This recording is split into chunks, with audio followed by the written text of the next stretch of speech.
Hello, BookTube. This is Weekly Reads. This past reading week was a manga week.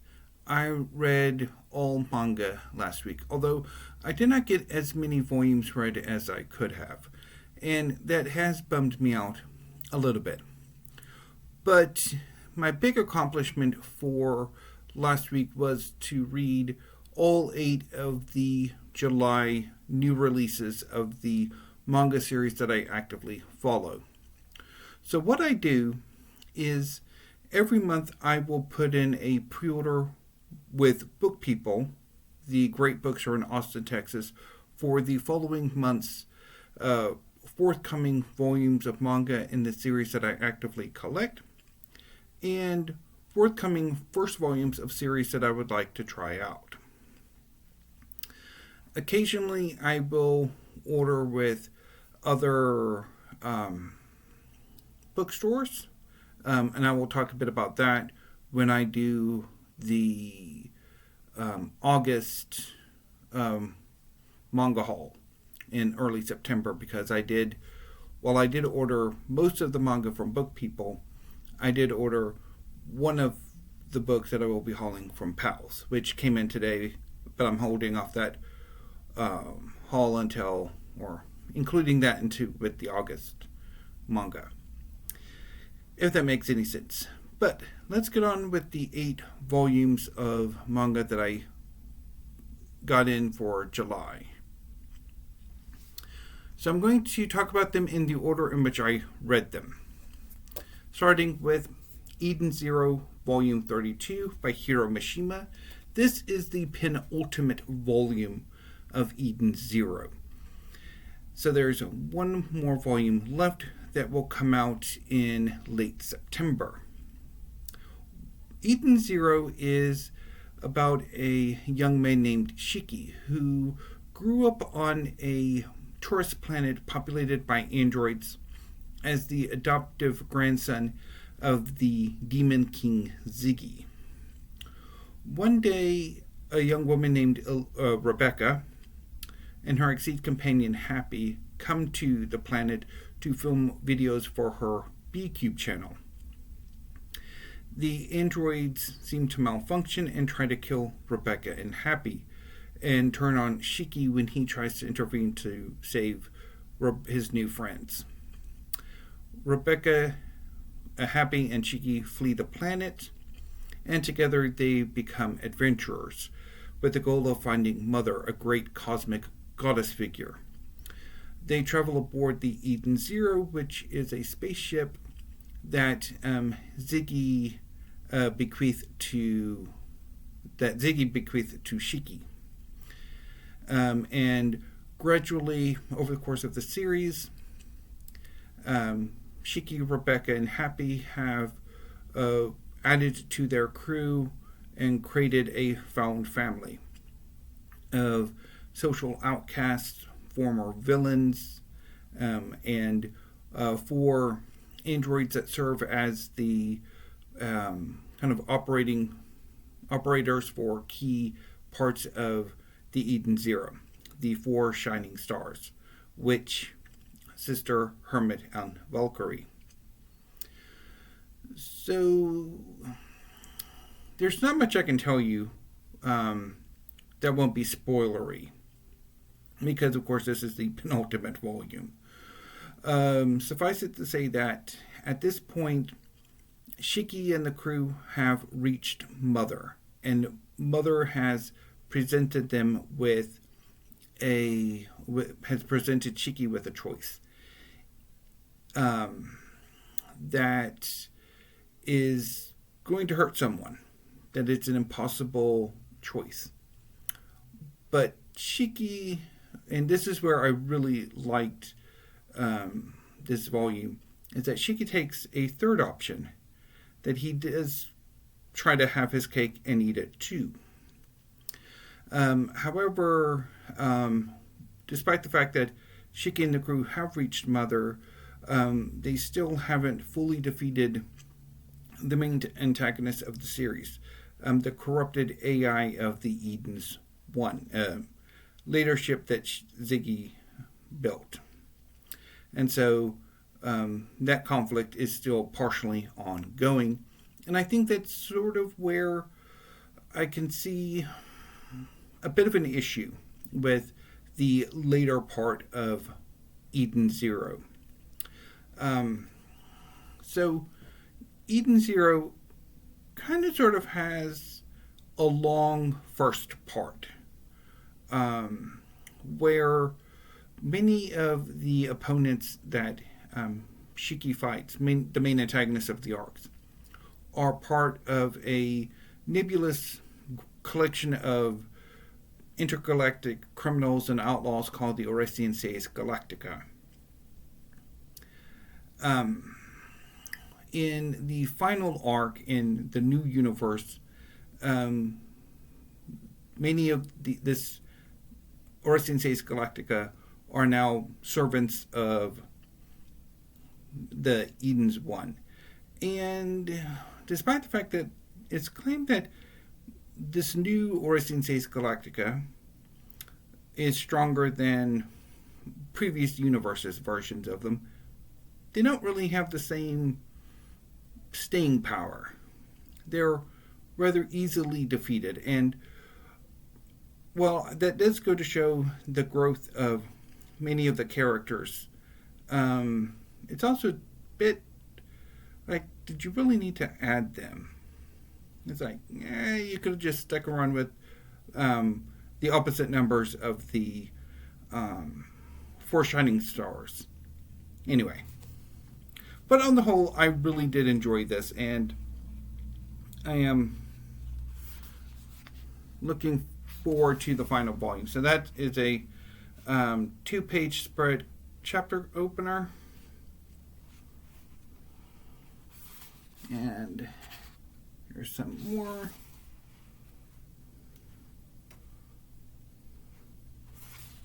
Oh yeah, so it had a lot of fun. And I did enjoy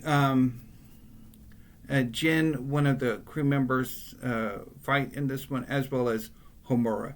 She had a really good fight, even if her opponent could have shown a bit more. So the second volume I read was Twin Star Exorcist, volume 34, by Yoshiaki Sukeno. This is the penultimate volume of this series. So Twin Star Exorcists is about two prodigy exorcists, Rokuro and Benio. After a traumatic event, Rokuro wants nothing to do with being an exorcist. However, his superiors have informed him and Benio that they are the Twin Star Exorcists, prodigy super exorcists who are fated to marry and produce an even more super baby exorcist who will bring about the end of a 1,000-year war between the exorcists and a race of demons called Kegare. Gradually, over the course of the series, Rokuro rediscovers his love of being an exorcist, of why he wants to be an exorcist. And he and Benio fall in love. And gradually, their love builds and grows and stands many trials. And both Rokuro and Benio become ever more awesome characters, ever more compassionate. And this volume cannot tell you much about because lots of spoilers. The volume opens on a scene that brought tears to my eyes. It was incredibly emotionally devastating, and ended on what is a very hopeful, exciting moment as the final confrontation takes place. This is an amazing volume. I really loved it, and I am looking forward to volume 35, which comes out in October. So, see if I can find some things to show. Oh, there's some fighting.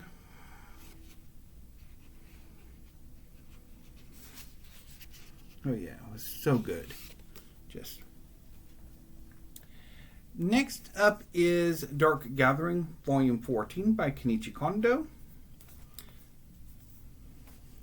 Dark Gathering is about a young man named Kaitaro who can sense the supernatural and is attractive to the supernatural. One day he and his best friend Aiko get cursed, and this leads to Kaitaro becoming a shut-in. However, through Aiko's help and Kaitaro's family, Kaitaro has come out of it, and he's rejoined society.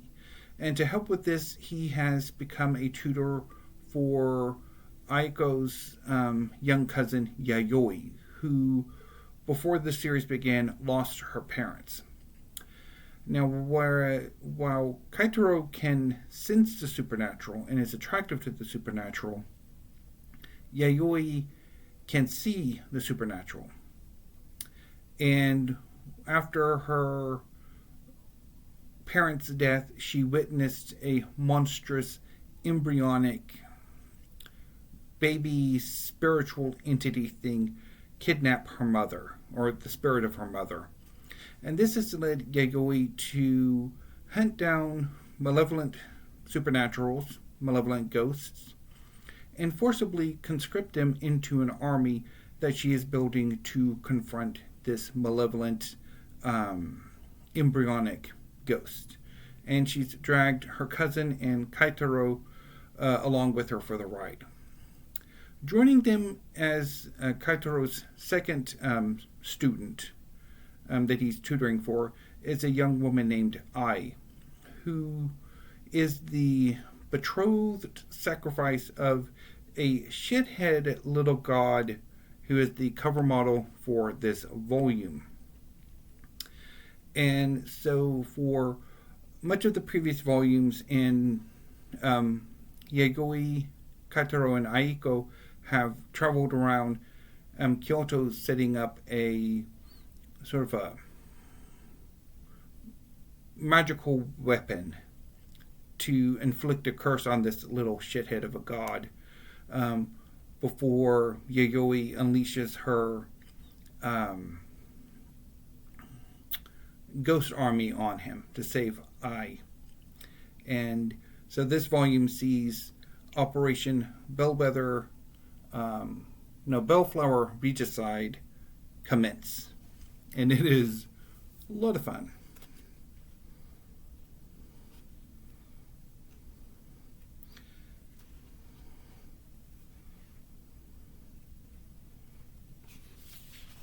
Yeah, so this is a horror manga.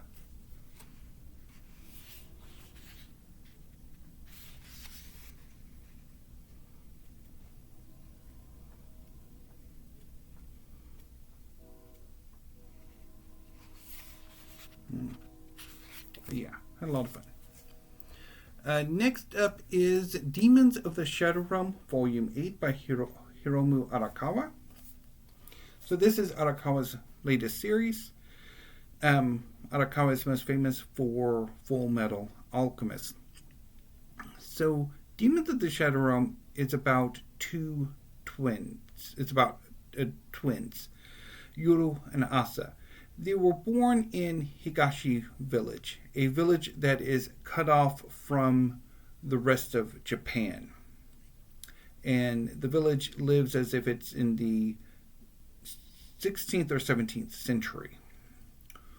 One day, the village is attacked by helicopters, and Yuru is forced to flee Higashi Village with a man named Tadera, who acts as a courier for the village. He brings in medicines and modern supplies. Joining them are two demons, guardian entities called Left and Right. Off the mountain, Yuru meets his sister Asa, who he long believed was in the castle of Higashi Village, but that was in fact an imposter, that the real Asa and their parents had long since fled the village, and Asa has been taken in by the Kakamori clan, a rival faction to Higashi village.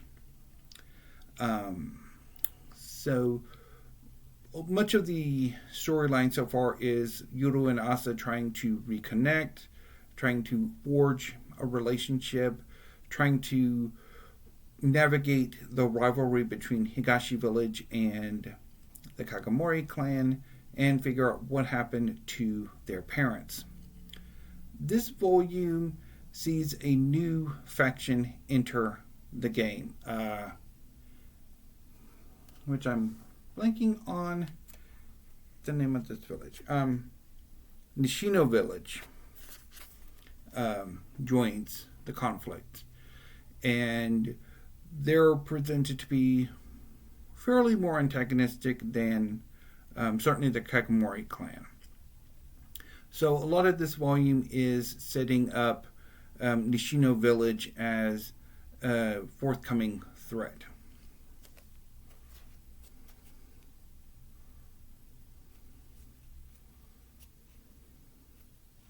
Let's find some really good.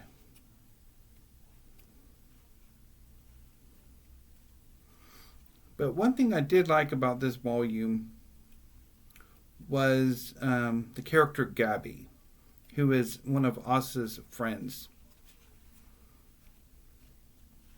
She has a really good discussion with one of the Kakamori sons about what the Kakamori family does.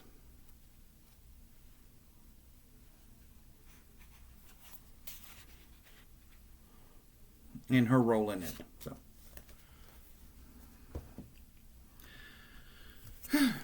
And then I read Toilet Bound Hanako-kun Volume 22 by AidaIro. So Toilet Bound Hanako-kun is about a very, very haunted high school in Japan. It's about a young woman named Nene who is told that if she goes to a specific restroom, performs the set ritual, she will be able to summon the spirit known as the Toilet Bound Hanako-san and be granted a wish. Nene does so, however, instead of the traditional young girl that the Hanako-san would be, in this case, it is the ghost of a younger boy, Amane, who is thus the Hanako-kun of the title. Nene makes her wish. It goes horribly wrong, and Amane saves Nene from the consequences of her wish, and so Nene becomes Amane's assistant, helping him clean the toilet stall, but also eventually helping him navigate and regulate the relationships between the supernatural and the living at this school. Joining them is Ko, a young man who is a trainee exorcist who initially tries to exorcise Amane, but later becomes best friends with him and Nene. So this volume sees one of the other major hauntings of this school. So at this school there are 7 major hauntings, of which as the 7th, Amane has a regulatory authority over the other 6. But throughout the course of the series, most of the other 7 or 6 have been removed. And the clock keepers, the number 1 spirits of the school, have decided to finally intervene in what's going on. And so the first part of, and most of this volume, deals with the clock keepers figuring out what's going on. And then the final chapter of this volume is the clock keepers taking action and seeing if this will put a stop to the chaos that is going on at this school.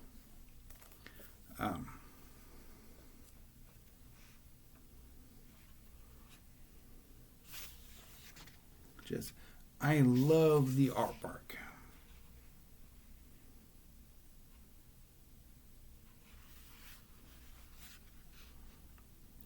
It is really, really good.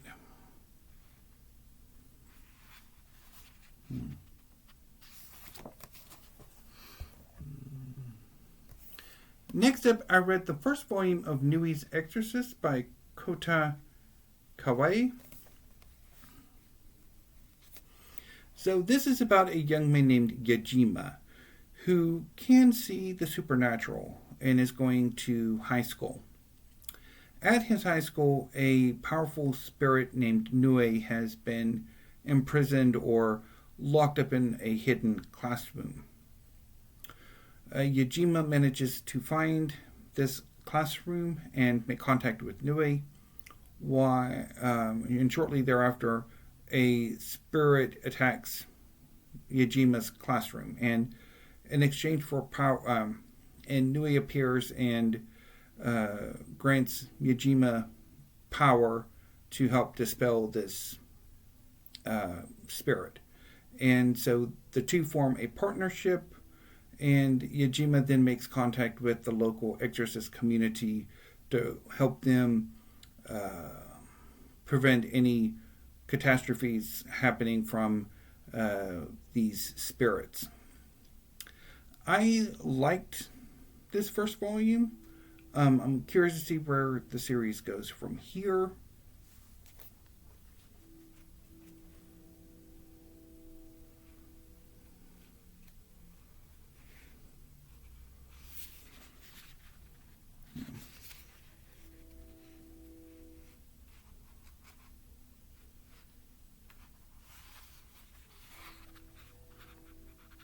So yeah. And the second volume should be coming out in September. So next up is Gachiakuta Volume 7 by Kei Urana. So this is about a young man named Rudo who lived most of his life on a orbiting, floating city called the Sphere. Falsely accused of murder, Rudo is exiled to the surface, a place called the ground, where the Sphere dumps its trash. There, Rudo meets a young man named Injin, who has the ability to use a vital instrument, an object of intense emotional attachment, to give it some magical abilities. Rudo himself has such an ability called being a giver. And so Rudo joins Injin and his faction of cleaners to destroy trash beasts and do other missions, as well as and Rudo's main goal, though, is to figure out a way to return to the Sphere so he can wreak bloody vengeance on those bastards. In this volume, Rudo and his cleaner crew have been captured by raiders, a faction of outlaw givers who have nefarious purposes in mind. The leader of the raiders wants to talk to Rudo, while the other raiders are fighting individual members of the cleaners who came with Rudo to this restaurant. And I really like this volume because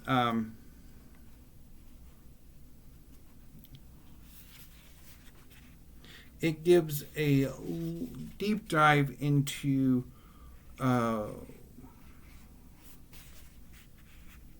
the character Zenka.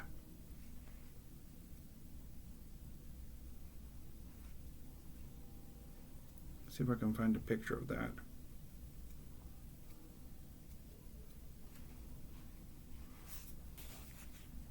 So, much of the later half of this volume is about this character here, Zanka, who is fighting a insane raider called Jabber.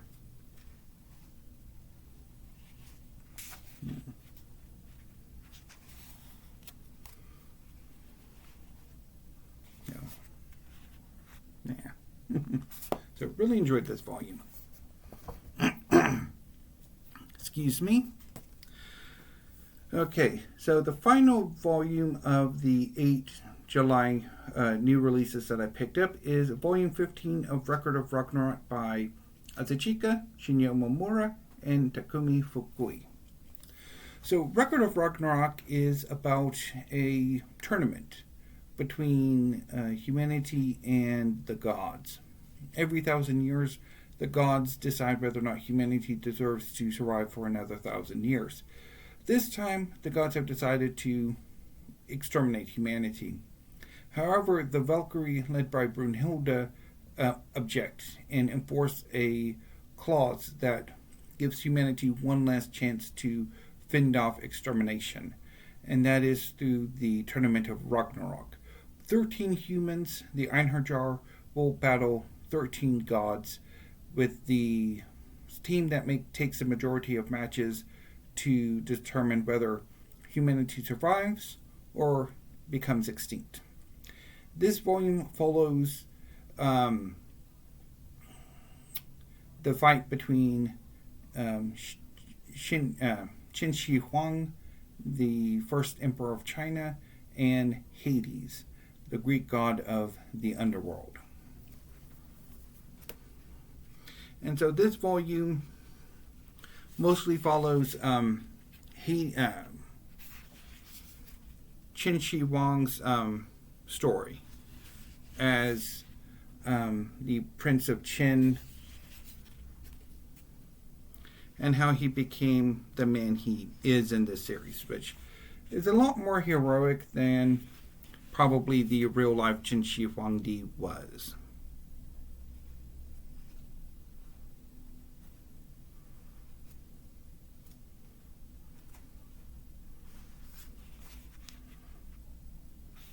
And this volume introduces a young woman named Chunyan, who serves as the young Qin Shi Huang's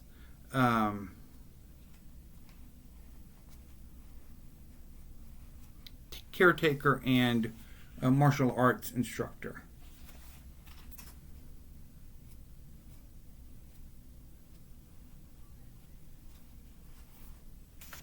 Yeah.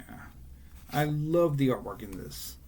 The character work is fantastic, and the sort of the action is wonderful. So moving on to what else I read this week. I read 3 volumes of One Piece by Eiichiro Oda, volumes 43, 44, and 45, which conclude the Water 7 saga. So One Piece is one of the most popular and long-run manga series, and it's incredibly long-running. It's about a young man named Monkey D. Luffy, this character here, who, when he was a young boy, was a sort of mascot for a pirate crew led by red-haired Shanks. In the penultimate visit of the red-haired pirates to Luffy's home village, Luffy ate a devil fruit, a fruit that grants its consumers supernatural abilities. In Luffy's case, it gave him elastic abilities, made him a rubber man. 10 years later, Luffy leaves his village to become a pirate, to go to the Grand Line and find the One Piece, a treasure left by the previous king of the pirates that will make Luffy king of the pirates. So gradually he builds a crew. This arc sees the crew go to Water 7, a water-based city that is famous for its shipwrights, because their ship, the Going Merry, has been through the ringer since the Straw Hats, Luffy's crew, got her. At the same time, one of the crew members, Nika Robin, has disappeared. And so much of this later part of the arc is the Straw Hats trying to get her back from the world government, who see her as a very dangerous individual. And so these 3 volumes see various members of the crew take on Cephalopol 9, a black ops group within the world government who were responsible for kidnapping Nico Robin, who is this character here. And while trying to prevent Nico from being sent through the gates of justice where they'll never see her again, and also trying to escape before the Marines launch a buster call on this judicial island. So the marquee fights are, of course, Luffy fighting Rob Lucci, which is really amazing, as well as Nami fighting Khalifa, and Zoro taking on Kaku. And then at the end of it all, the Straw Hats meet Luffy's grandfather, Vice Admiral Monkey D. Garp. And hoo boy, he is a character. Also, Kobe and Helmeppo, who were last seen way back in the early volumes, make a return to catch up with Luffy. And the Straw Hats return, Usopp returns to the crew and gain a new crew member in Frankie, who also builds them a ship, the Thousand Sunny. And one thing about these volumes is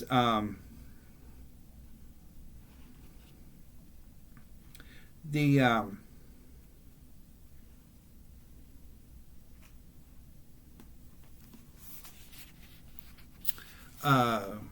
send-off of them going merry. It is really, really moving.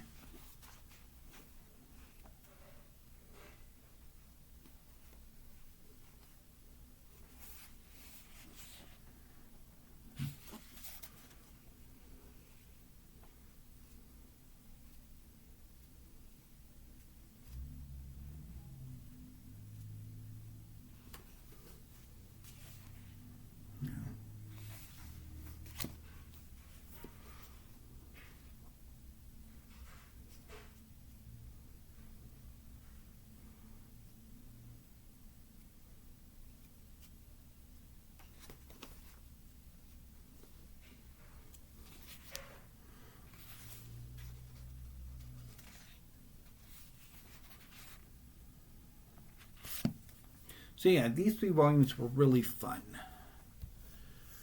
And then I also read the first 3 volumes of D.Grayj-man by Katsura Hoshino. D.Grayj-man is a long-running series. It's about a young man named Alan Walker, who is an exorcist. He hunts down Akuma, artificial demons created from human souls by the Millennium Earl, who wants to eradicate humanity. So the first volume introduces Alan. He is a young man with a deformed arm that has innocence embedded within it that allows him to transform that arm into a anti-Akuma weapon. He is looking for the Black Order so that he can properly join the